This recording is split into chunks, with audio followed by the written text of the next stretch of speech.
السلام علیکم ناظرین، میں ہوں ہلال نجمی اور آپ دیکھ رہے ہیں ناؤ نیوز نیٹ ورک۔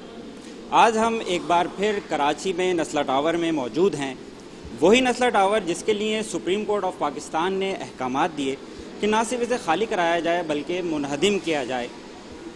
نالہ متاثرین کیس سے متعلق سماعت ہوئی تھی 25 اکتوبر کو، جس میں سندھ ہائی کورٹ کی جانب سے تمام جو اسٹے آرڈرز تھے، حکم امتناع تھا، ان کو ختم کر دیا گیا تھا اور آرڈر دیا گیا تھا چیف جسٹس صاحب کی طرف سے کہ بے شک اس عمارت کو بم سے ہی کیوں نہ گرانا پڑے، ڈیٹونیٹر سے یا بارودی مواد سے ہی کیوں نہ گرانا پڑے، اس کو خالی کرایا جائے۔ بہت سخت احکامات دیے گئے۔ ہم نے یہاں پہ پہلے بھی جیسے ہم نے بات کی تھی، آج پھر ہم بات کریں گے جو یہاں کے مکین ہیں۔ ایک ہفتے کا وقت گزر چکا ہے، آج آخری دن تھا۔ عمارت کو مکمل طور پر خالی کر دیا گیا ہے، فلیٹس خالی ہو چکے ہیں۔ آپ جیسے دیکھ سکتے ہیں میرے عقب میں بھی آپ دیکھ سکتے ہیں کہ ٹرکوں میں، سوزوکیوں میں سامان لوڈ کیا جا رہا ہے اور یہاں سے ابھی بھی نقل مکانی جاری ہے۔ ہم بات کرتے ہیں یہاں پہ جو مکین ہیں، ان سے بات کرتے ہیں کہ ان کو کن مشکلات کا سامنا کرنا پڑا، اور نہ صرف کرنا پڑا بلکہ کرنا پڑ رہا ہے۔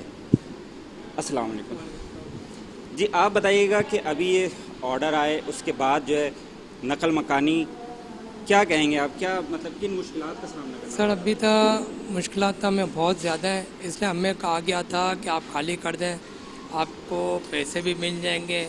تو ہم نے تو چیزیں کا صاحب کے چیزیں صرف کیا آرڈر پر ہم نے خالی بھی کر دیا، نہ ہمیں پیسے ملے گئے۔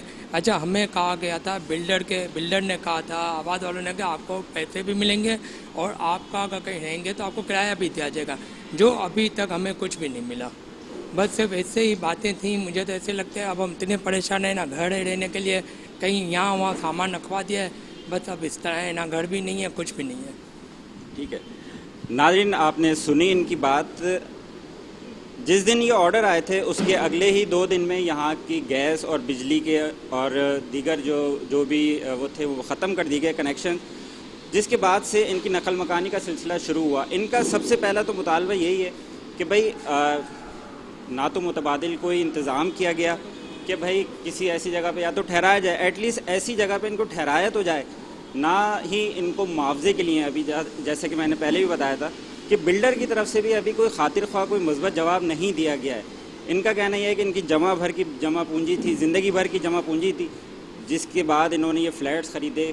اور پھر دوسرا مطالبہ سب سے بڑا یہ ہے کہ بھائی جس وقت یہ تعمیر ہو رہا تھا اس وقت NOC بھی ملی، اپروول بھی ملی، مکمل ڈاکومنٹیشن بھی ہے، تو اب ان کے خلاف بھی کارروائی کی جائے، صرف مکین ہی کیوں؟ ان کا سوال یہی ہے۔ مزید اپڈیٹس کے لیے دیکھتے رہیں ناؤ نیوز نیٹ ورک۔